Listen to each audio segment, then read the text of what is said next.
பரிசுத்தமுள்ள பிதாவே, உம்மை சோதரிக்கிறோம், துதிக்கிறோம் ராஜா. தேவாதி தேவனே, உமக்கு நன்றி செலுத்துகிறோம். சர்வ வல்லமையுள்ள கர்த்தாவே, இந்த நேரத்தில் உங்களுடைய வார்த்தைக்காக ஜெபிக்கிறோம் ராஜா. ஆண்டவரே, உங்களுடைய வார்த்தையை தந்து நீர் எங்களை பலப்படுத்துகிறதுக்காக நன்றி செலுத்துகிறோம். ஆண்டவரே, உங்களுடைய வார்த்தையினாலே ஆண்டவரே நாங்கள் இன்னுமாய் வாழ நீர் எங்களுக்கு கற்றுத் தருகிறதுக்காக நன்றி செலுத்துகிறோம். பரிசுத்த ஆவியானவரே, நீர் தாமே எங்களுக்கு துணை நின்று எல்லா காரியங்களையும் எங்களுக்கு நன்றாக விளங்கப்படுத்தும்படியாக ஜெபிக்கிறோம். ஆண்டவரே, எங்களுடைய சிந்தனைகள், யோசனைகள் எல்லாவற்றையும் நீர் பொறுப்படுத்திக் கொள்ளும். கவனமாய் உடைய வார்த்தைக்கு செவி சாய்க்க கிருபை செய்யும்படியாக ஜெபிக்கிறோம். ஆண்டவரை, நான் அல்ல, நீர் பேச வேண்டும் என்று சொல்லி கேட்கிறேன். இயேசுவின் நாமத்தில் ஜெபம் பண்ணி நிற்கிற பிதாவே, ஆமென், ஆமென். ஹல்லேலூயா, ஹல்லேலூயா, ஆமென். இன்றைய நாளில் நாங்கள் பார்க்கிறோம், கோதுமை மணியை குறித்து நாங்கள் பார்க்கிறோம். கோதுமையை குறித்து நாங்கள் அநேக மெசேஜ்கள் கேட்டிருந்தாலும் நாங்கள் திரும்பமாக கேட்கல. ஆண்டவர் எங்களை திரும்பமாக வித்தியாசமான காரியங்களை கூட எங்களுக்கு விளங்கப்படுத்துவார். முதல் நாங்கள் எங்களுடைய கையில் இருக்கிற பைபிளை நாங்கள் உண்மையாகவே என்னன்னு சொல்லலாம், நேசிக்க கற்றுக்கொள்ளவும். பக்கத்தில் இருக்கிற ஆளுக்கு சொல்லணும், எங்கிட்ட பொக்கிஷம் இருக்குன்னு சொல்லி. அதாவது எங்கிட்ட இருக்கிற பைபிளை நாங்கள் சில வேளையில் சர்வ சாதாரணமாக நாங்கள் பார்த்துடுறோம். ஏதோ ஆண்டவரோட வார்த்தை தான் நாங்கள் வாசிக்கிறோம்னு சொல்லி எங்களுக்கு தெரியும், அந்த ரீதியில் போவோம். ஆனால் சில வேளையில் கொஞ்சம் கேர்லெஸ்ஸாக போயிடுவோம். இவ்வளவு பெருமதியான ஒரு பொருள் எங்கிட்ட ஆண்டவர் கொடுத்திருக்கிறான்றதை நாங்கள் சில வேளையில் நாங்கள் மறந்துடுறோம். நாங்கள் முதலாவதாக நாங்கள் எல்லாருக்கும் தெரிஞ்ச வார்த்தை தான் யோவான்லே எழுதப்பட்டிருக்கிறது. யோவான் 12வது அதிகாரம் 24வது வசனம். அந்த வசனத்துக்கு நாங்கள் போய்க்கு முதல் நாங்கள் ஒரு சின்ன ஒரு 2 படங்களை நாங்கள் பார்ப்போம். என்ன மாதிரி கோதுமை மணி இருக்குன்னு பாருங்க. இதில் கிடைக்கிற அந்த நெல் மாதிரி தான் இருக்குது, அதுதான் கோதுமை மணி. அதில் பக்கத்தில் இருக்கிறதெல்லாம் வித்தியாசமான நெல்லுகள். அதில் கடைசியாக இருக்கிறது வந்து வயசு போனன்னு சொல்லப்படுகிறது. அது அதாவது இந்த தானியங்களை குறித்து சில பேருக்கு தெரியும், பிள்ளைகளுக்கெல்லாம் தெரியாது. அவங்க நினைப்பாங்க பிரெட் எல்லாம் மரத்தில் இருந்தால் பிடுங்குற மாதிரி, அப்படியான யோசனையாக இருக்கலாம். அதாவது இந்த தானியங்களை வைத்து தான் எல்லா காரியங்களும் செய்யப்படுகிறது. இது அதாவது கமம் செய்கிற பக்கம், அந்த பக்கம் போனால் தான் இதுகளை பற்றி அறிஞ்சு கொள்ளலாம். எத்தனையோ விதமான தானியங்கள் உண்டு.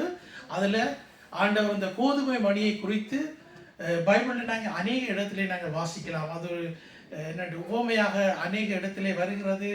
தொடக்கத்தில் வருது, ஆதியாகத்தில் வருது, யாத்ராமத்தில் வருது, அப்படியே தொடர்ந்து வந்து கொண்டே இருக்கிறது.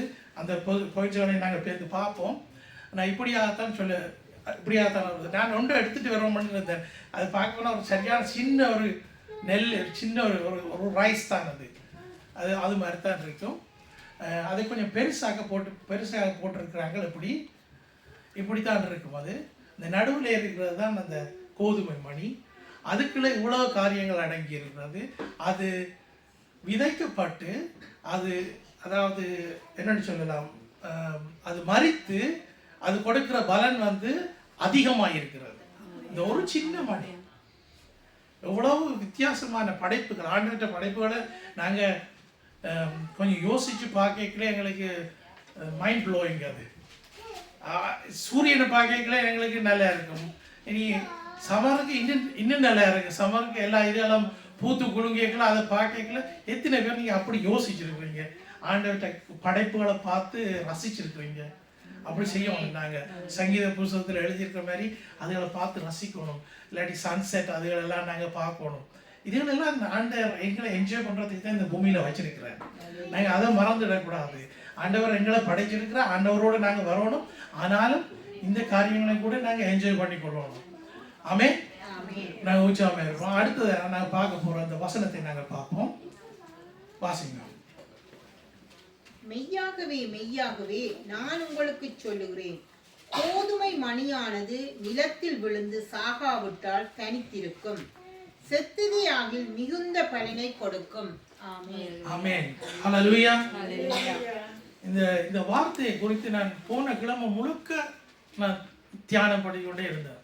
போன கிழமை முழுக்க இந்த வார்த்தை தான் எனக்கு பேசப்பட்டேன். நான் ஒரு கிழமைக்கு முதல் நான் வாசித்தது தான். ஆனால் அதை வச்சு நான் இந்த இதைத்தான் வச்சு கொண்டே இருந்தேன். இதை வச்சு கொண்டு கேட்கல. ஆண்டவர்கிட்ட கேட்டேன், ஆண்டவரை இதில் என்ன அவ்வளவு ரகசியம் வச்சிருக்கிறீங்கன்னு. இப்போ நீங்கள் மெசேஜுக்கு போகிறது உங்களுக்கு இன்னும் கூட விளங்கும். பாருங்க, ஆண்டவர் படைச்சிருக்கிற எங்களுடைய கண்களிலே நாங்கள் பார்க்கல கிட்டத்தட்ட 200 பாகை வீதத்தில் நாங்கள் 2 பக்கத்தில் எங்களை இந்த கண்ணிலேருந்து இந்தியாவில் பக்கத்துலேருந்து நாங்கள் பார்க்கக்கூடிய 200 பாகைகள் எங்களுக்கு எல்லா காரியங்களையும் நாங்கள் பார்ப்போம். சின்ன பிள்ளைகளுக்கு வந்து கொஞ்சம் குறுகிய 170 பாகை தான் அவர்களோட பார்வைக்கு. நீங்கள் பறவை எடுப்போம்னா பறவைக்கு இங்கால ஒரு கண் இருக்குது, அங்கால ஒரு கண், அதுக்கு இன்னும் கூட தெரியும். அது எல்லா பக்கத்தாலும் பார்க்கும். அப்படியான படைப்புகள். அப்போ நாங்கள் ஆண்டவர்கிட்ட வசனத்தை நாங்கள் வாசிக்கல, ஆண்டவர்கிட்ட வசனத்தை நாங்கள் கேட்கல, நாங்கள் படிக்கல, நாங்கள் பிரசங்கத்தை கேட்கல. ஆண்டவர் எவ்வளவுத்துக்கு எங்களை வியூவை காட்டி கொண்டு போகிறாருன்ட்டு அதையும் நாங்கள் சிந்தனைக்கு எடுத்துக்கொள்ளணும். சும்மா சர்வசாதாரணமாக மேலே பார்த்துட்டு போகிறோமா, இல்லாட்டி இன்னும் ஆழமாக போகிறோமான்னு சொல்லி நீங்கள் உண்மையாகவே ஆசீர்வதிக்கப்பட்டவர்கள். ஏன்னா நீங்க இந்த வார்த்தைகளை கேட்குறீங்க, இந்த வார்த்தைகள் உங்களுக்கு கொடுக்கப்படுகிறது. இது கொடுக்கப்படுகிற நிமித்தம் நீங்கள் என்ன செய்யுங்க, நீங்க பலன் கொடுக்க போறீங்க. என்னன்னு, இந்த கோதுமை மணியை போல நீங்க பலன் கொடுக்க போறீங்க. அப்ப உங்களுக்கு அவ்வளவுத்துக்கு ஆண்டவர் ஞானத்தை உங்களுக்கு தருகிறார், தன்னுடைய ஞானத்தை. ஆமென். நாங்கள் பார்ப்போம். மெய்யாகவே மெய்யாகவே நான் உங்களுக்கு சொல்லுகிறேன், கோதுமை மணியானது நிலத்திலே விழுந்து சாகாவிட்டால் தனித்திருக்கும், சேத்தாலையாகில் மிகுந்த பலனை கொடுக்கும்னு சொல்லி ஆண்டவர் சொல்லுகிறார். இந்த கோதுமை மணியை நாங்கள் பார்ப்போமா, நான் எவ்வளவு காலம், நான் எவ்வளவு நாட்களாக நான் இதை பற்றி இந்த வசனத்தை குறித்து நான் தியானித்தாலும் எப்படியோ வித்தியாசமான இதுகளெல்லாம் வந்தது. சில காரியங்களை வாசித்து பார்த்தேன், சில காரியங்களை எல்லாம் சர்ச் பண்ணி பார்த்தேன். ஆனால் சொல்ல போனால் இந்த வசனம் இயேசு கிறிஸ்துவுக்கு தனியை தான் பொறுத்தது. இந்த வசனம் இயேசு கிறிஸ்துவுக்கு தனியை தான் பொறுத்தது. ஆனால் இதோடு கூட கனெக்ட் பண்ணி பார்க்கலாம் நாங்கள் வேறு வசனங்களை. ஆனால் இந்த வசனம் இயேசு கிறிஸ்துவுக்கே கொடுக்கப்பட்ட ஒரு வசனம். பாருங்கள், இயேசு கிறிஸ்து இந்த பூமியிலே வந்து, ஆண்டவர் இந்த பூமியிலே வந்து மனிதனாக பிறந்து தன்னைத்தானே பலியாக கொடுத்து ஆண்டவர் திரும்பமாக அந்த இடத்துக்கு போயிட்டார். பாருங்க, அதாவது ஆண்டவர் தானாய் தன்னைத்தானே பலியாக கொடுக்குற பிதா வந்து தன்னை பலியாக கொடுக்கிறதுக்கு எல்லாம் குமாரன் வந்து குமாரன் இந்த காரியத்தை செய்தார். பாருங்கள், இப்படி வந்தாலும் இதில் இருக்கிற ரகசியம் என்னவென்றால், அவர் தன்னைத்தானே இந்த மனிதனுக்காக பலியாக கொடுத்தது நிமித்தம் ஆண்டவர் இயேசு கிறிஸ்து ஜீவித்த நாட்களிலே நாங்கள் வார்த்தைகளை நாங்கள் வாசிப்போமா இருந்தால், பரிசேயர், சதுசேயர், யூதர்கள், புறஜாதிமார்கள் இவர்கள் எல்லாம் வாழ்ந்து வந்தார்கள். ஒரு குறிப்பை நாங்கள் சொல்ல போனால் இவ்வளவு தான். இதுக்கு மேலேயும் கொஞ்சம் இருக்குது. ஆனால் எங்களுக்கு நாங்கள் வாசித்த அளவுக்கு, எங்களுக்கு தெரிகிற அளவுக்கு பரிசேயர் சதுசேயரை பற்றி நாங்கள் வாசிச்சிருக்கிறோம், ஜூதர்களை பற்றி வாசிச்சிருக்கிறோம், புறஜாதிகளை பற்றி நாங்கள் பார்த்துருக்கிறோம். இதுக்கு அப்பாற்பட்ட வேறு இனத்தாரும் குறிப்பிடப்பட்டிருக்கிறாங்க. ஆனால் எங்களுக்கு ஒரு கணக்குக்கு நாங்கள் சொல்கிறோம், இவ்வளவு பேருக்குமாக ஆண்டவர் தன்னை பலியாக கொடுத்தார். அவர் பலியாக கொடுக்கப்பட்டது நிமித்தம் இவ்வளவு பேரும் மீட்கப்பட்டார்கள். அவ்வளவு ஜனமும் பாருங்க. அப்ப ஜூதரை எடுப்ப மாட்டா, ஜூதர் அவங்க சொன்னாங்க, நாங்க தான் பெஸ்ட், எங்களுக்கு தான் எல்லாம் வேதத்தை பற்றி நல்லா தெரியும், நாங்க தான் அறிவாளிகள். பரிசேயர் சதுசேயரை பற்றி வாசிப்போம்னா அவர்களும் தங்களை பற்றி நல்லா எல்லாம் சொல்லிக்கணும்.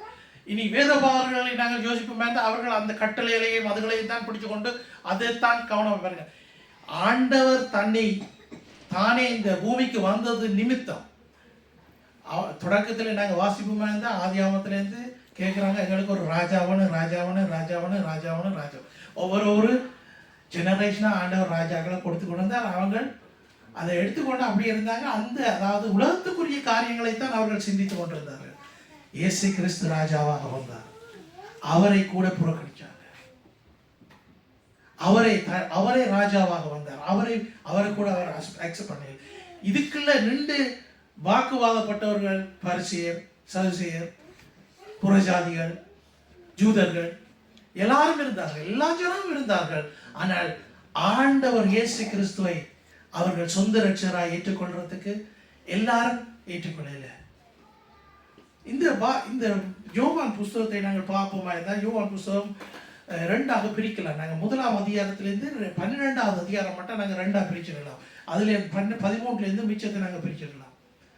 அதை நீங்கள் வடிவாக டீப்பாக நாங்கள் வருகிற நாட்களில் நாங்கள் இன்னும் கொஞ்சம் கூட படிப்போம். இதில் சொல்லப்பட்டிருக்கிறபடி இந்த யோவான் புஸ்தகத்திலே 12வது அதிகாரம் தொடக்கத்திலேருந்து நாங்கள் வாசிச்சுட்டு போவோம்னா லாசருவை பற்றி நாங்கள் வாசிக்கிறோம். அதை தொடர்ந்து அப்படியே வாசிச்சுட்டு போவோம்னா லாசரு மரிச்ச லாசரு ஆண்டவர் உயிரோடு எழுப்பிட்டார். அவர் திரும்ப வந்து இருந்து எல்லாரும் ஒழுங்காக எல்லாரும் இருக்கிறார். இருக்கைக்குள்ள பேருந்து ஜனங்கள் என்ன செய்கிறாங்கன்னா இயேசு கிறிஸ்து கழுதையில் ஏறி அவர் போய்கொண்டிருக்கிறார்.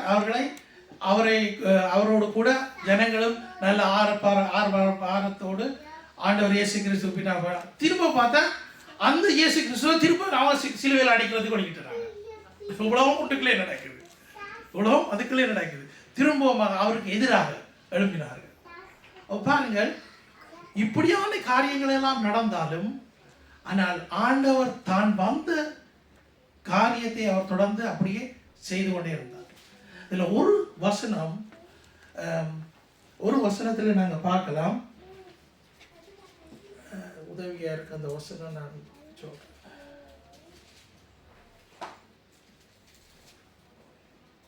27வது வசனத்தை வாசிங்க. இப்பொழுது என் ஆத்துமா கலங்குகிறது, நான் என்ன சொல்லுவேன்? பிதாவே, இந்த வேளையினின்று என்னை ரட்சியும் என்று சொல்லுவேனோ? ஆகிலும் இதற்காகவே இந்த வேளைக்குள் வந்தேன். பாருங்க, இந்த வசனத்தில் சொல்லுகிறது, இப்பொழுது என் ஆத்துமா கலங்குகிறது. இயேசு கிறிஸ்துவுடைய ஆத்துமா கலங்குறதை நாங்கள் கவனிக்கக்கூடியதாக இருக்கிறது. இந்த வசனத்தில் இயேசு கிறிஸ்துவுடைய ஆத்துமா கலங்குகிறது. இதை வைத்து இதில் இருக்கிற உண்மை என்னவென்றால், யாரெல்லாம் சொல்றாங்களோ இயேசு கிறிஸ்து இந்த பூமிக்கு வர இல்லை, அவர் மரிக்க இல்லை, மனுஷனாக ஆண்டவர் வந்தார். இது அது மாத்திரமல்ல, முதலாவது அதிகாரத்திலே 1வது வசனம், அதுக்கு பிறகு வர்ற 14வது வசனம், அவர் அந்த வார்த்தை மாம்சமாகி கிருபையினால் எங்களுக்குள்ளே ஜீவித்தன்னு சொல்லி வர்ற வசனம். அதுல கூட இதில் இருக்கிற வெளிப்படுத்தல்களை நாங்கள் பார்ப்போமா இருந்தால் ஆண்டவருடைய ஆத்துமா கலங்குறதை நாங்கள் பார்க்கக்கூடியதாக இருக்கிறது. அதுல நாங்கள் தொடர்ந்து வாசிட்டு போய்க்கல, பிதா கூட ஒரு அறிக்கை எடுக்கிறார். பாருங்கள், தொடர்ந்து வாசிப்போம். நாங்கள் 30வது வசனம். இயேசு அவர்களை நோக்கி, இந்த சத்தம் என் நிமித்தம் உண்டாகாமல் உங்கள் நிமித்தமே உண்டாயிற்று. அதுக்கு முதல் வசனம் வாசிங்க, அப்பதான் எங்களுக்கு விளங்க என்ன சத்தம். அங்கே நின்று கொண்டிருந்து அதை கேட்ட ஜனங்கள் 28, பிதாவே, உமது நாமத்தை மகிமைப்படுத்தும் என்றார். அப்பொழுது மகிமைப்படுத்தினேன், இன்னமும் மகிமைப்படுத்துவேன் என்கிற சத்தம் வானத்திலிருந்து உண்டாயிற்று. அங்கே நின்று கொண்டிருந்து அதை கேட்ட ஜனங்கள் இடிமுழக்கம் உண்டாயிற்று என்றார்கள். வேறு சிலர் தேவதூதன் அவருடனே பேசினான் என்றார்கள். அதாவது பிதா கொடுக்கிற மறுமொழியை வைத்துக்கொண்டு ஜனங்கள் சொல்லுகிறார்கள் என்ன, இடிமுழக்கம் உண்டாயிட்டு. சில பேருக்கு என்ன, தேவதூதர்கள் ஒவ்வொரு தரம் ஒவ்வொரு மேலும் ரியாக்ட் பண்ணியிருக்கிறாங்க. ஆனால் இதில் பார்ப்போமா இருந்தால் ஆண்டவர் இயேசு கிறிஸ்து தன்னைத்தானே பலியாக கொடுத்துறாரு. இதே கொஞ்சம் நாங்கள் டீப்பாக நாங்கள் பார்ப்போமா இருந்தால், அதாவது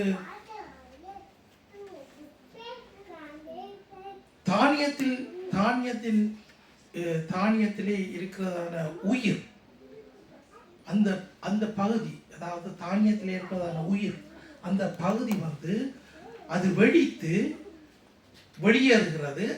இது நிமித்தம் தான் அந்த தானியம் இறந்து கனியை கொடுக்கும். ஸோ அப்போ அந்த ஒவ்வொரு நாங்கள் பார்ப்போமா இருந்தால் ஒவ்வொரு தானியமும் இறக்குற நேரம் அதுல இருந்து ஒரு பலன் வருகிறது. ஆனால் நல்ல பலன். அது மாத்திரமில்லை, அது கொஞ்சம் இல்லை, எண்ணுக்கடங்காது. இதை நாங்கள் இதை இயேசு கிறிஸ்துவில் நாங்கள் பார்க்கலாம். வேண்டாம், எண்ணுக்கிடங்காத ஜனங்கள் ஆண்டவரை அறியக்கூடிய விதத்திலே நாங்கள் இப்பதான் பிறந்திருக்கிறோம். எங்களுக்கு ஒரு எத்தனை ஜெனரேஷன் ஆண்டவர் இயேசு கிறிஸ்து சொந்த ரட்சகராக ஏற்றுக்கொண்டிருக்கிறாங்க.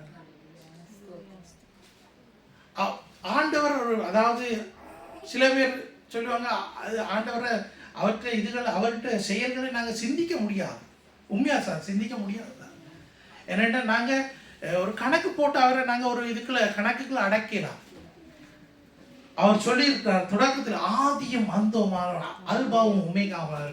அவரை அதாவது நேரமும் காலங்களும் அடக்கக்கூடாது. ஆண்டவரை நேரமும் காலங்களும் அடக்கலாது. மனுஷன் எடுப்போம் வேண்டாம், மனுஷனை நேரம் காலம் அடக்கும். ஏன்னா எங்களுக்கு கொடுக்கப்பட்ட ஒரு குறுகிய நாட்கள் இந்த பூமியில நாங்கள் வாழ்ந்து நாங்கள் ஆண்டவர் இயேசு கிறிஸ்துவை ஏற்றுக்கொண்டு சொந்த ரட்சகராக ஏற்றுக்கொண்டு இருப்போமா இருந்தால் நாங்கள் நித்திய ஜீவனுக்குள்ளாக நாங்கள் ஒழுங்காக விரும்பிப்போமா இருந்தால் ஆண்டவர்கிட்ட நாங்கள் போய் சேருவோம். இப்போ ஆண்டவர் இயேசு கிறிஸ்து தன்னைத்தானே பலியாக கொடுத்தது எப்படியாகன்னு பார்ப்போம் தான் அந்த அவர் தன்னுடைய அதாவது அவர் தன்னைத்தானே கொடுக்கிற நிமித்தம் அவருக்கு இப்போ உயிர் போகிறது. ஆனால் அதிலிருந்து வர்ற பலனோ அநேகருக்கு ஒரு ஒரு நன்மையாக இருக்கிறது, அநேகருக்கு ஜீவனை கொடுக்கிறது. அடுத்ததுல நாங்கள் பார்க்கிறோம் என்னென்றால் das Leben ist nicht am Ende. அதாவது ஒரு ஜீவன் இந்த பூமியிலே விதைக்கப்படுகிறது. இந்த விதைக்கப்படுகிறது நிமித்தம் தான் அநேக ஜீவன்கள் உண்டாக்கப்படுகிறது. இந்த தானியத்தை குறித்து நாங்கள் பார்ப்போமா இருந்தால் இப்படித்தான் நாங்கள் பார்க்கலாம். ஆண்டவர் இயேசு கிறிஸ்து தன்னையே பலியாக கொடுக்கிறது நிமித்தம். ஆனால் இது எல்லாம் ஏற்கனவே சொல்லப்பட்ட காரியங்கள் தான் நடக்கிறது, சும்மா இல்லை. ஏற்கனவே எத்தனையோ வருஷங்களுக்கு முன்னாக தீர்க்கதரிசிகள் கூட சொல்ல எத்தனை தீர்க்கதரிசிகள் பார்ப்போம்னா அதுக்கு கணக்கே இல்லை. எத்தனை தீர்க்க தரிசனங்கள் பார்ப்போமா இருந்தால் அதுக்கும் கணக்கே இல்லை. எல்லாத்தையும் கணக்கு பார்த்து எடுக்கலாம், பிரச்சனை இல்லை, எடுக்கலாம். ஆனால் அது மெசேஜ் இல்லை.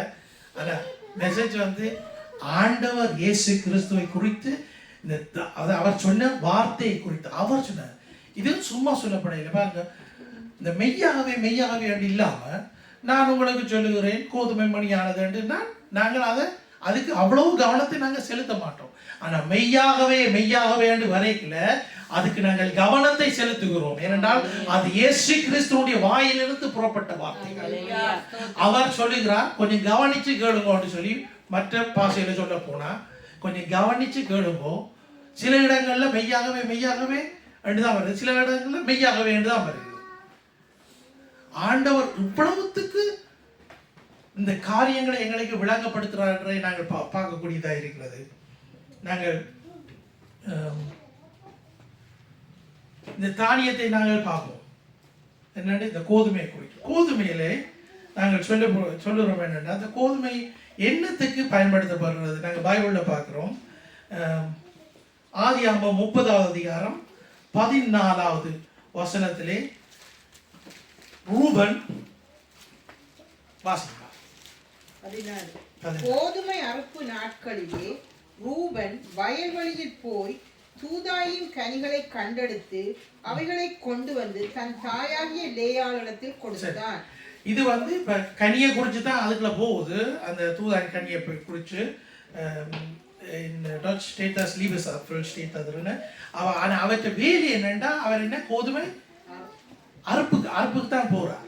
அப்ப அங்கே தொடங்குது. ஜெனிசிஸ்ல தொடங்குதான். அடுத்தது இதில் இருக்கிற பயன் என்றால் ஆண்டவர் கூட அவங்களுக்கு இந்த இப்படியான காரியங்களை விளங்கப்படுத்தி இந்த கோதுமையை குறித்து அவர்கள் கேள்விப்பட்டு அதை விதைத்து அறுவடை செய்து அதில் இருக்கிற நன்மைகளை அவர்கள் தங்களுடைய வாழ்க்கைக்கு பெற்றுக் கொள்கிறார்கள். கோதுமையிலிருந்து என்ன செய்யறேன்னு சொல்லி பார்ப்போம். பான் தான் எங்களுக்கு தெரியும், எங்களுக்கு பான் தான் தெரியும். அப்ப என்ன கோதுமையில இருந்து பான் எடுக்கலாம், ரொட்டியை செய்யலாம். நாங்க அப்போ வித்தியாசமான காரியங்கள் எல்லாம் செய்யலாம். இப்போ கோதுமை ஒரு காரியத்துக்காக பயன்படுத்தப்படுறதுல பல பரோட்டா செய்யலாம், மற்ற என்ன பேர் அந்த இதுக்கு இல்ல பூரி செய்யலாம். நன்மையான காரியத்தை ஆண்டவர் படைத்து தன்னுடைய ஜனங்களுக்கு தான் கொடுத்தார். இந்த 40 வருஷம் ஆண்டவர் என்ன செய்தார்? ஜனங்களை அவர் தான் போஷித்தார். அந்த 40 வருஷம் போஷிச்சதுக்கு பிறகு புதிய பாட்டில் நாங்கள் பார்க்குறோம் நல்ல பகுதியான காரியம் என்னென்றால் அந்த 5000 பேருக்கும் ஆண்டவர் இயேசு கிறிஸ்து சாப்பாடை கொடுக்கிறார். அதுக்கு பிறகும் அவங்க முறுமுறுக்கிறாங்க. அதுக்கு பிறகும் அவங்க முறுமுறுக்கிறாங்க. அவங்க என்ன சொன்னாங்க? மோசேகளுக்கு 40 வருஷம் தந்தார். மோசேங்களுக்கு 40 வருஷம். மோசே அதுக்குள்ள கொண்டுட்டாங்க. சரி, அடுத்த வசனத்தை நாங்கள் வாசிப்போம். யாத்திரையாகமம் 9:32. அதில் என்ன சொல்லப்பட்டிருக்கு?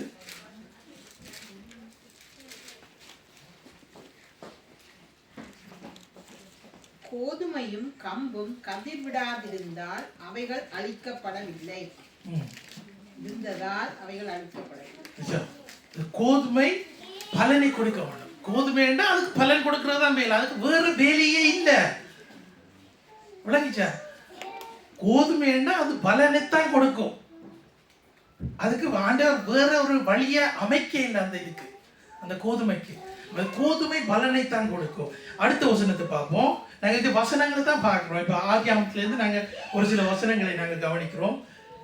முக்கியமாக நாங்கள் பார்க்குறோம். பாருங்க, 29 யாத்திராகமம் 29:2.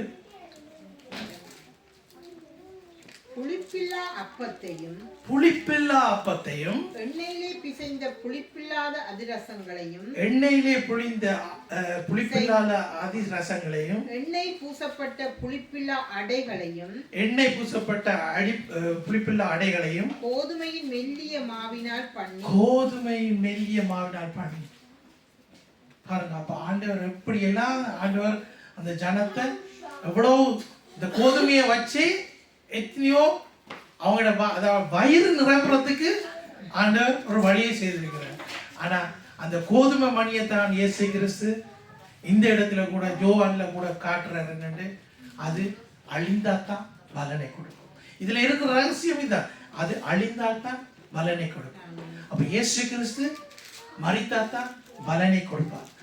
அந்த ரகசியம் நாங்க இதுல கற்றுக் கொடுக்கிறோம். இது மாத்திரமல்ல நாங்க தொடர்ந்து 34:22 வாசிப்போம். யாத்திராகமம். கோதுமை அறுப்பின் முதற் பலனை செலுத்தும் 7 வாரங்களின் பண்டிகையையும் வருஷ முடிவிலே சேப்பு கால பண்டிகையையும் ஆசரிப்பாயாக.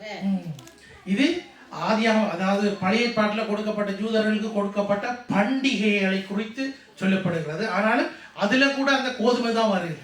கோதுமை அறுப்பு காலம், கோதுமையில அறுப்பு காலம். அடுத்ததாக நாங்கள் பார்ப்போம் வசனத்தை. உபாகமம் 8வது அதிகாரம் 8வது வசனம்.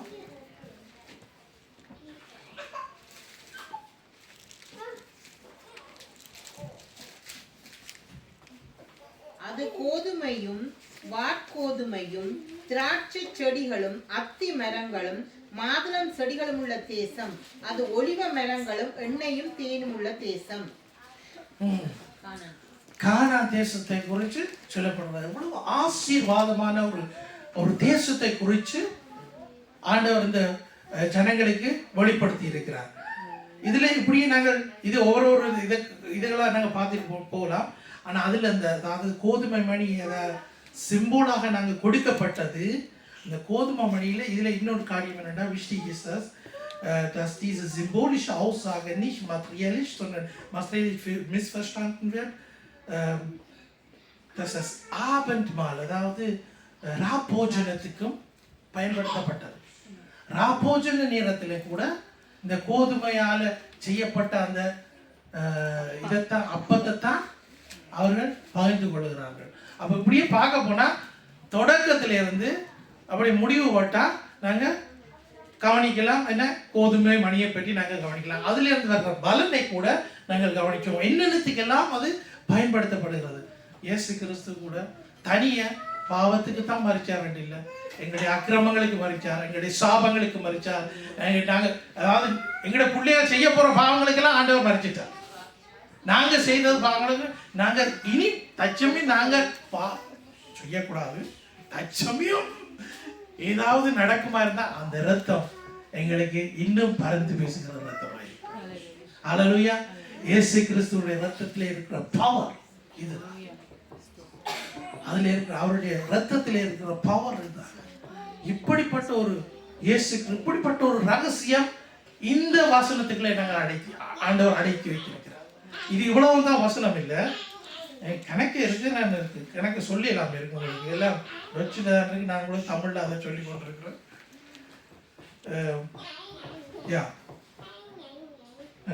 நாங்கள் திரும்ப அதை கொஞ்சம் டீப்பாக நாங்கள் போகலாம். ஆனால் இதில் சொல்ல போனால் அந்த இதிலிருந்து வர்ற, அதாவது இந்த கோதுமை மணியிலிருந்து வர்ற பலன் அது உண்டு. அதே போலதான் so auch kommt bei Christus erst durch den Tod der Reichbestimmung auf sein, also Segen und so. Das ist அவருடைய மரணத்தின் நிமித்தம் தான் ஜனங்களுக்கு ஆசீர்வாதம், ஜனங்கள் மீட்கப்படுகிறார்கள். ஆசீர்வாதம் அன்றைக்குள்ள நாங்கள் தனியாக மெட்டீரியலாக நாங்கள் பார்க்கக்கூடாது. காசு, பணம், எங்களோட இதுகளெல்லாம் தனியாக ஆசீர்வாதம் இல்லை. ஆசீர்வாதம் இந்த உலகத்துக்குரிய ஆசீர்வாதம் அது. ஆனால் அதையிலே ஆண்டவர்களுக்கு புற வைக்க இல்லை. ஆனால் பரலோகத்துக்கு போகிறதான வழி எங்களுக்கு அமைக்கப்பட்டது. அந்த ஆசீர்வாதம் பரலோகத்துக்கு போகிறதுக்கான வழி எங்களுக்கு அமைக்கப்பட்டிருக்கிறது. அந்த ஆசீர்வாதத்தை ஆண்டவர் எங்களுக்கு வைத்திருக்கிறார். இதில் நாங்கள் பாருங்க, ரோமர்ல நாங்கள் வாசிப்போம். ரோமர் 14வது அதிகாரம் 9வது வசனத்தை நாங்கள் வாசிக்க இருப்போம். கிறிஸ்துவும் மரித்தோர் மேலும் ஜீவனுள்ளோர் மேலும் ஆண்டவராய் இருக்கும் பொருட்டு மரித்தும் எழுந்தும் பிழைத்தும் இருக்கிறார். இந்த வசனத்தை நீங்க இன்னும் கொஞ்சம் படிவா பார்ப்போமா இருந்தா, மரிச்சவர்களுக்காகவும் ஆண்டவருடைய மீட்பு கிடைக்குது, உயிரோடு இருக்கிறவர்களுக்காகவும் ஆண்டவருடைய மீட்பு கிடைக்குது. அப்ப இனி பிறக்க போற பிள்ளைகளுக்காகவும் ஆண்டவருடைய மீட்பு அவர்களுக்கும் கிடைக்குது. பாருங்க, கிருபையை குறித்து நாங்க பார்ப்போமா இருந்தா, அந்த கிருபை வந்து டச்சில் சொல்ல போனா Gnade und Barmherzigkeit. Barmherzigkeit ist ein bisschen anders als Gnade. Gnade ist, du kannst einfach dahin kommen, du kriegst das. Barmherzigkeit ist ein bisschen anders. Das muss irgendwie schon entgegengebracht werden. அதாவது கிருபையை குறித்து கொஞ்சம் வித்தியாசமா ரெண்டு பாதம் இருக்குது. நாங்கள் இப்போ போன வருஷம் கிருபையை குறித்து நாங்கள் படிச்சுனாங்க. என்ன ஒரு வித்தியாசமான ஒரு 7 விதமான கிருபையை குறித்து நாங்கள் பார்த்தோம்னு நினைக்கிறேன். அப்படியாக அந்த கிருபையில கூட எல்லாத்துக்கும் மேலானது ரட்சிப்புகளால் கிடைக்கப்பட்ட கிருபையினாலே நாங்கள் மீட்கப்பட்டோம். அது வராம மற்றதுகள் எல்லாம் எங்களுக்கு வர்றதுக்கு வழியே இல்லை. இப்போ நாங்கள் புறஜாதிகளாக இருந்தாலும் ஆண்டவருடைய இரத்தங்களை கழுவி சுத்திகரித்தது நிமித்தம் நாங்கள் ரட்சிக்கப்படுறோம். அது மாத்திரமல்ல, அவர் எங்கள் மேல் வைத்த கிருபை, அவர் எங்களுக்கு இரக்கம் காட்டினபடியினால் நாங்கள் மீட்கப்பட்டோம். அவர் எங்களுக்கு இரக்கம் காட்டினபடியினால் நாங்கள் மீட்கப்பட்டோம். பாருங்க, கிறிஸ்து மரித்தோரிலும் ஜீவன் உள்ளவர்கள் மேலும் ஆண்டவராய் இருக்கும் பொருட்டு மரித்தும் பிழைத்திருக்கிறார். மரித்தும் பிழைத்திருக்கிறார். அப்ப ஆண்டவர் மரித்து பிழைத்தது நிமித்தம் 2 பகுதிக்கும் ஆண்டவருடைய ஆசீர்வாதங்கள் கொடுக்கப்படுகிறது. ஆண்டவர் இயேசு கிறிஸ்துவிலே கூட இந்த காரியங்களை நாங்கள் இன்னும் கொஞ்சம் கூட ஆராய்ந்து அறிகிறதுக்கு இன்னும் டைம் வேணும் எங்களுக்கு. பார்ப்போம், நாங்கள் சில வேளையில் நாங்கள் இந்த ஒவ்வொரு மாதத்தில் நடக்கிற அந்த பைபிள் ஸ்டடிக்கில் அதுக்காக ஒரு கொஞ்சத்தை நாங்கள் ஜாயின் பண்ணி கொள்ளலாம். ஆனால் இவ்வளவுக்கு மேலாக நாங்கள் போவோமா இருந்தால் அடுத்த வசனத்தை நாங்கள் பார்ப்போம். 1 கொரிந்தியர் 15வது அதிகாரத்தில் 36லேருந்து 37 மட்டும் நாங்கள் வாசிப்போம்.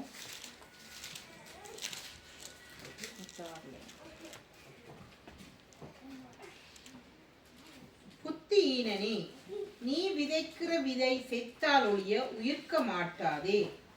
நீ விதைக்கிற போது இனி உண்டாகும் மேனியை விதையாமல் கோதுமை அல்லது மற்றொரு தானியத்தினுடைய வெறும் விதையே விதைத்தாய்.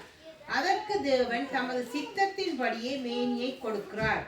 விதை வகைகள் ஒவ்வொன்றிற்கும் அதற்கேற்ற மேனியையே கொடுக்கிறார். இதுல இருக்கிற ரகசியம் என்ன பார்ப்போமா, ஆண்டவர் எல்லா விதைகளையும் படைச்சிருக்கிறார். எல்லாத்துக்கும் ஆண்டவர்கிட்ட தான் வந்திருக்கு. எல்லாம் ஆண்டவர்கிட்ட இருந்து வந்த பாருங்க. அந்த விதைகள்ல கூட வித்தியாசமா அது சொல்லப்படுகிறது. 37 நீ விதைக்கிற போது இனி உண்டாகும் மேனி விதையாமல் கோதுமை அல்லது மற்றொரு தானியத்தினுடைய வேறு விதையை விதைக்கிறார். பாருங்க, இந்த விதை கூட இதுல அந்த கதையில வர்றது என்னன்னா, கையில் வச்சிருந்தா அந்த வித பிரயோசனம் இல்லை. அது நல்ல ஒரு நிலத்தில் விதைக்கப்பட வேண்டும். விதைக்கப்பட்டால் தான் அது மாத்திரமில்லை, தண்ணி வேணும், சூரியன். இப்போ நாங்கள் மற்ற மாதிரி வருவோம். கொரிந்தியரில் இன்னொரு காரியம் வெளிப்படுகிறது. இதில் இல்லை, விதைக்கிறவனாலும் அல்ல, அறுக்கிறவனாலும் அல்ல, தேவனாலே விளைய செய்கிறோம். நாங்கள் வார்த்தை, எங்களுடைய வார்த்தை, நாங்கள் கேட்கிற வார்த்தைகள், நாங்கள் இங்கே மெசேஜில் கேட்கிற வார்த்தைகள் எங்களுக்கு ஆண்டவர் புது புது காரியங்களை எங்களுக்கு ஞாபகப்படுத்துறது. அது மாத்திரமில்லை, எங்களுக்கு கற்பித்து கொடுக்கிற காரியங்களை நாங்கள் அதை வச்சு கொண்டிருப்போம் வேண்டாம், அது பலனை கொடுக்காது. அப்ப நாங்கள் சொல்லத்தான் வேணும். ஆண்டவர் தந்த வார்த்தைகளை நாங்கள் கற்று கேட்டு கேட்டு கற்று வச்சுக்கணும். இப்படியே நாங்கள் வச்சு கொண்டிருப்போம் வேண்டாம், பலனை நாங்கள் கொடுக்க மாட்டோம். நாங்கள் அதை சொல்லணும். வாராக்கள் போராக்கள் எல்லாருக்கும் நாங்கள் சொல்லணும். என்னன்னா, நீங்க சொல்றது நீங்க பலனை காணாடிக்கும். ஒரு நாளைக்கு அந்த ரட்சிக்கப்படும். ஒரு நாளைக்கு எசாயா புஸ்தகத்தில் சொல்லப்பட்டிருக்க, நாங்க என்ன செய்யறோம், நாங்க எங்கிட்ட திங்கலாம், எங்களுடைய யோசனைலாம் நான் சொல்லி அவங்க ரட்சிக்கப்படணும், நான் சொல்லி ரட்சிக்கப்படணும். ஆண்டவர் சொல்லியிருக்கிறார் கொரிந்தியர்ல, விதைக்கிறவனாலும் அல்ல, நீர் பாய்ச்சுகிறவனாலும் அல்ல, விளைய செய்கிறவர். அல்லேலூயா. அப்ப நாங்க இந்த யோசனையோட எப்பயாவது இந்த ஆள் ரட்சிக்கப்படும், எப்பயாவது இந்த ஆள் ரட்சிக்கப்படும் என்ற இந்த நினைவோடு கூட நாங்க எந்த நேரமும் தேவனுடைய வார்த்தைகளை அறிக்கை செய்யப்பட வேண்டும். அப்ப நாங்க இந்த அதாவது அந்த சர்க்கிளுக்கு நாங்க வரணும். அந்த சர்க்கிளுக்குள்ள வந்தா தான் அப்ப நாங்க பூவைக்குள்ள நாங்க சந்திக்கிறார்கள். நாங்க ஒவ்வொருத்தரையும் நாங்க எங்களுடைய பழமையா நாங்க மண்டே டு சாட்டர்டே நாங்க எங்களுக்கு இருக்கிற டியூட்டி இருக்குல்ல, அதுல நாங்க சந்திக்கிற எல்லாரையும் நாங்க இப்ப கவுண்ட் பண்ணுவோம். எத்தனை பேரை நாங்க காண்றோம். நாங்க எங்களுடைய வேலையில டிராமுக்கு போய்கள்ல இப்படி ஒவ்வொருத்தரையும் நாங்க காணுவோம். திரும்ப அவர்களுக்கு நாங்க என்ன, அவர்களுக்கு நாங்க பார்த்து சரி சில வேளையில நாங்க குட் டாக் சொல்லியிருப்போம், ஏதாவது சரி அவ்வளோதான். அவர்களுக்கு நாங்கள் தேவனுடைய வார்த்தைகளை விதைக்க வேண்டும். அவர்களுக்கு தேவனுடைய வார்த்தைகளை விதைக்க எப்பயாவது ஒரு அந்த ரட்சிக்கப்படும். அப்ப நாங்க சொல்லித்தான் எங்கட அடுத்த ஜெனரேஷன், இப்ப நாங்க பாடுகிற பாடுகளை அடுத்த ஜெனரேஷன் அதை கேரி பண்ணக்கூடிய மாதிரி இருக்கும். அல்லேலூயா. இன்றைக்கு வாசிச்ச சங்கீதத்துல கடைசி வசனத்தை வாசிக்கணும்.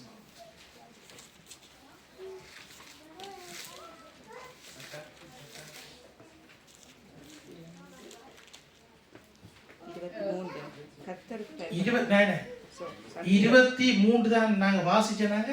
31 அந்த வசனத்தை வாசிக்கணும். அவர்கள் வந்து அவரே இவைகளை செய்தார் என்று புறக்க போற ஜனங்களுக்கு அவருடைய நீதியை அறிவிப்பார்கள். தலைமுறை ஒரு சந்ததி அவரை சேவிக்கும், தலைமுறையாக ஆண்டவருடைய சந்ததி எனப்படும். அது ஆண்டவருடைய சந்ததி எனப்படும். கரங்களை உயர்த்தி தேவனுக்கு அல்லேலூயா சொல்லுவோமா? அப்ப நீங்க தேவனை சேவிக்கிற சந்ததியா இருக்கிறீங்க. உங்களுடைய தலைமுறையாக ஆண்டவரை சேவிக்கிற சந்ததியாய் மாறும். அல்லேலூயா. பாருங்க, அந்த ஆண்டவர் கொடுக்கிற அந்த விளக்கங்கள், ஒவ்வொரு வார்த்தையிலும் இருக்கிற விளக்கங்கள் ஒரு குறைவான விளக்கம் இல்ல, அது விரிவான விளக்கம். எவ்வளவுக்கு நாங்க எங்கட வியூ எவ்வளவுக்கு நாங்க விரிஞ்சு நாங்க விளங்கி கொள்கிறோம்ன்றதுதான் அதுல முக்கியம். ஒரு வார்த்தையை நாங்க எடுப்போமா இருந்தா அந்த வார்த்தையை நாங்க வச்சு ஒரு கிழமை தான் நான் இதோட நான் கொஞ்சம் கூட ஆனா இன்னும் நாங்க எடுக்கலாம், இன்னும் நாங்க காரியங்களா இதே கூட நாங்க பாருங்க. இப்ப நாங்க இதை பார்த்துட்டோம் இல்ல, சரி 1 கொரிந்தியர் 2 கொரிந்தியர்ல சொல்லப்படுகிறது, ஜென்ம சுபாவம் விதைக்கப்படுகிறது, ஆவிக்குரிய சுபாவம் வெளிப்படுகிறது. அது வாசிங்க. அது 6வது அதிகாரம் நினைக்கிறேன்.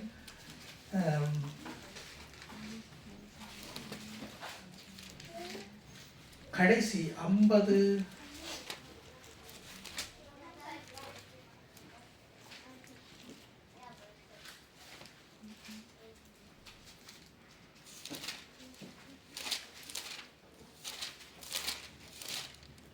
ஆகிலும் ஆவிக்குரிய சரீரம் முந்தினதல்ல, ஜென்ம சரீரமே முந்தினது, ஆவிக்குரிய சரீரம் பிந்தினது.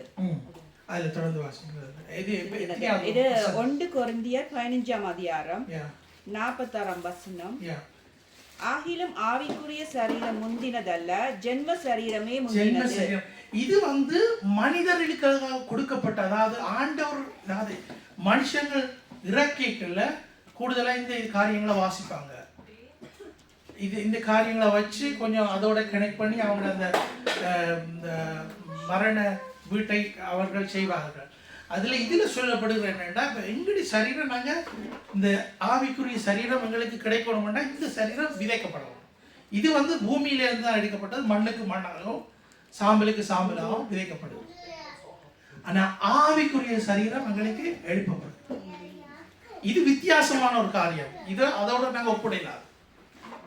இதுல நாங்க மெய்யாகவே இயேசு கிறிஸ்து சொன்னபடி அது இது ஒரே காரியம் இல்லை. ஆனால் நாங்கள் பூமியில உயிரோடு இருக்கிற நாட்கள்ல நாங்க என்ன செய்யணும்? நாங்க வளவளன்னு கதைக்கணும். என்னத்தை கதைக்கணும்? ஆண்டவருடைய நன்மைகளை. என்னன்னு சொல்லணும்? தாவீது சொன்னது போல, பக்கத்துல இருக்க ஆளுக்கு சொல்லுங்க, கர்த்தர் நல்லவர், கர்த்தர் நல்லவர். தாவீது இதைத்தான் சொல்லிக் கொண்டிருந்தார். இந்த நேரம் கர்த்தர் நல்லவர். என்னன்னு சொன்னார்? இஸ்ரவேலை நீங்க சொல்லுங்க, கர்த்தர் நல்லவர். யாக்கோபின் சந்ததியை நீங்க சொல்லுங்க, கர்த்தர் நல்லவர். இதைத்தான் சொன்னார். இதைத்தான் நாங்களும் சொல்லணும். சிம்பிளான ஒரு காரியம் எங்கிட்ட கொடுக்கப்பட்டிருக்கிறது. இது நாங்க திரும்பமாக இப்ப நாங்க பூமியில உயிரோடு இருக்கிறனால நாங்க சொல்ல வேண்டிய காரியம் இதுதான். இப்ப நாங்க மரிச்சா பிறகு எங்களுக்கு இந்த என்னன்னு ஆவிக்குரிய ஜீவன், எங்களுக்கு ஆவிக்குரிய இதுக்கு உடல் கொடுக்கப்படுகிறது, மேனி கொடுக்கப்படுகிறது. ஆனா பூமியில இருக்க மட்டும் நாங்க செய்வது தேவனுடைய சேவையை நாங்கள் செய்கிறோம். அவருடைய சேவை, அவருக்காக எங்களை அர்ப்பணிக்கிறோம். அப்ப நாங்க இவ்வளவு காலம் நாங்க வித்தியாசமான நாங்க ஒரு நோக்கத்தோட வாழ்ந்து கொண்டு வந்தோம்னா, ஞாயிற்றுக்கிழமை நாங்கள் சர்ச்சுக்கு போகணும், மெசேஜ்க்கு போகணும், 4 பாட்டு படிக்கணும், அப்படியான ஒரு தோட்டோட நாங்கள் வாழ்ந்து கொண்டு இருந்தோம்னா, இப்போ நாங்கள் கொஞ்சம் வித்தியாசமாக நாங்கள், அதாவது எங்களோட சுவிட்சை மற்ற பக்கம் தட்டி போட்டு என்னதுக்கு ஆண்டவர் சுவிசேஷத்துக்கு தான் எங்களை அனுப்பியிருக்கிறார். மார்க்கில் கடைசி பகுதியில் சொல்லப்படுகிறது,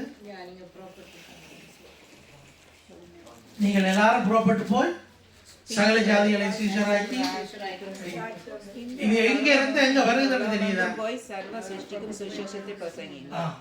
அப்ப பாருங்க, எங்களுக்கு நாங்க பெற்றுக்கொண்டது இந்த மெய்யாகவே அந்த வார்த்தையில் நாங்க பார்ப்போம்.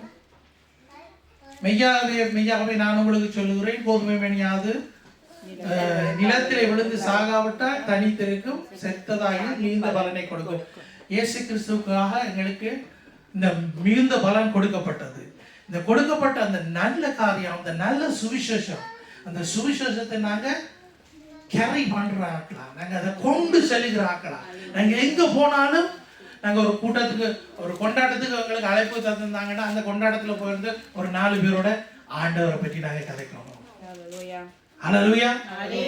அப்படியா இந்த வசனத்தை குறித்து நாங்க இன்னும் கூட நாங்க தியானிக்கலாம்.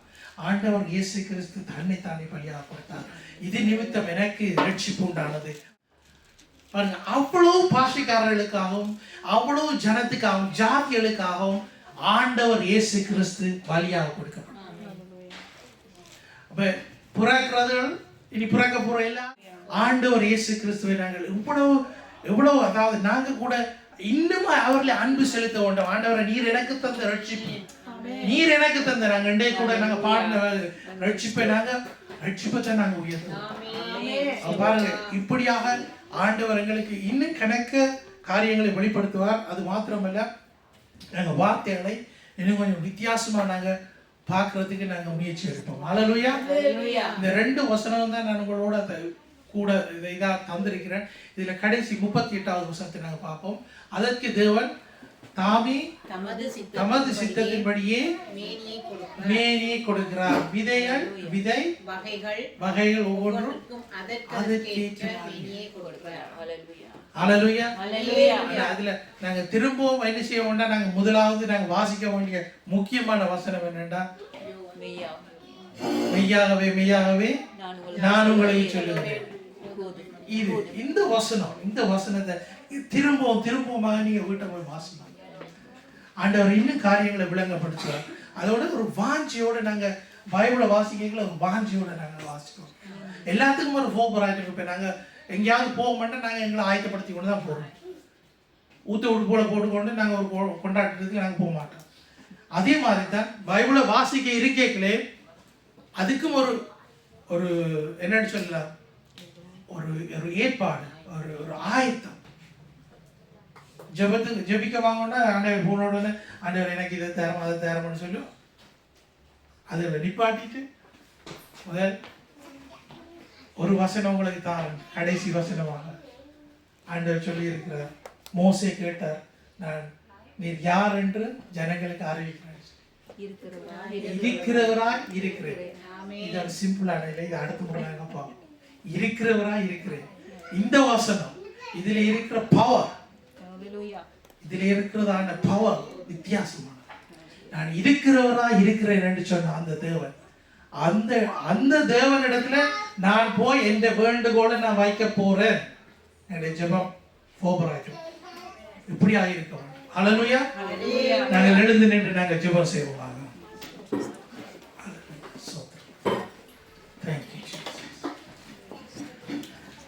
பரிசுத்தமுள்ள பிதாவை சோதரிக்கிறோம், துதிக்கிறோம். ராஜா தேவாதி தேவனே உமக்கு நன்றி செலுத்துகிறோம். சர்வ வல்லவரே உம்முடைய வார்த்தைகளுக்காக உமக்கு நன்றி செலுத்துகிறோம்.